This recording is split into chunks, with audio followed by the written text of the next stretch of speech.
تاریخ میں پڑھنے سے بہت سی ایسے واقعات ملتے ہیں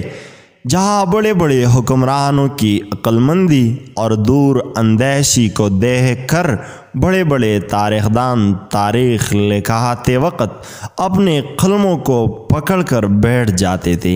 اور سوچتے تھے کہ آخر ان لوگوں کے پاس اتنی ذہانت اور اتنی دور اندیشی کہاں سے آتے تھے جو بغیر کسی ٹیکنالوجی بغیر کسی ذرائع کی اتنے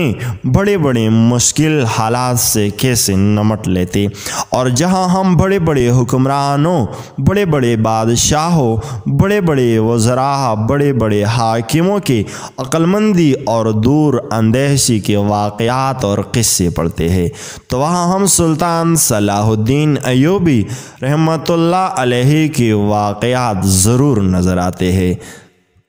جہاں سلطان صلاح الدین ایوبی رحمۃ اللہ علیہ نے اپنی بہترین حکمت عملی اور بہادری اور صحیح وقت پر بہترین فیصلوں سے یہ ثابت کر دیا کہ واقعی آپ ایک سچے عاشق رسول اور سچے مجاہد تھے۔ ایک دفعہ سلطان صلاح الدین ایوبی رحمۃ اللہ علیہ دربار میں بیٹھی تھی کہ اتنے میں سلطان کو ایک قاصد نے آ کر چٹی دی اور سلطان کے کان میں کچھ کہنے کے بعد وہ قاصد وہاں سے چلا گیا۔ سلطان صلاح الدین ایوبی رحمۃ اللہ علیہ نے اس چٹی پر الفاظ پڑھے تو سلطان صلاح الدین ایوبی رحمۃ اللہ علیہ کی چہرے پر خوشی کے آثار پریشانی میں بدل گئی۔ سلطان کے چہرے کے تاثرات کو دیکھ کر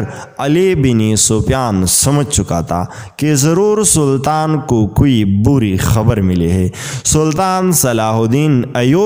رحمۃ اللہ علیہ نے مشاورت ختم کر کے اپنے کمرے میں چلا گیا تو پیچھے علی بن سفیان بھی آپ کے کمرے میں پہنچ گیا۔ سلطان نے عرض کرنے لگا، سلطان معظم ایسی کیا خبر آئی جس نے آپ کے چہرے کے تاثرات کو بدل دیا؟ تو سلطان صلاح الدین ایوبی رحمۃ اللہ علیہ نے علی بن سفیان کو کہا کہ میرے جاسوسوں سے مجھے ایک خبر ملی ہے کہ فلاں وادی میں ایک بہت بڑا قبیلہ ہے اور اس قبیلے کا سردار ہے چھوٹے چھوٹے قبائل پر اپنی سپاہیوں سے حملہ کرتا ہے اور وہ ان قبائل کو یرغمال بنا کر ان کے عورتوں اور مردوں کو الگ الگ جگہ پر ننگا کر کے قید کر لیتا ہے۔ علی بن سفیان نے کہا، سلطان معظم آپ مجھے کھول کر بتائے، میرے سمجھ میں کچھ نہیں آ رہا، کیونکہ علی بن سفیان سلطان صلاح الدین ایوبی رحمۃ اللہ علیہ کی بہت چہیتے ساتھی تھے۔ لہٰذا سلطان نے فرمایا کہ خبر کے مطابق اس ظالم سفاک سردار نے اپنی قبیلے کے ساتھ ہی دو بڑی بڑی حویلیاں بنوائی ہوئی ہیں۔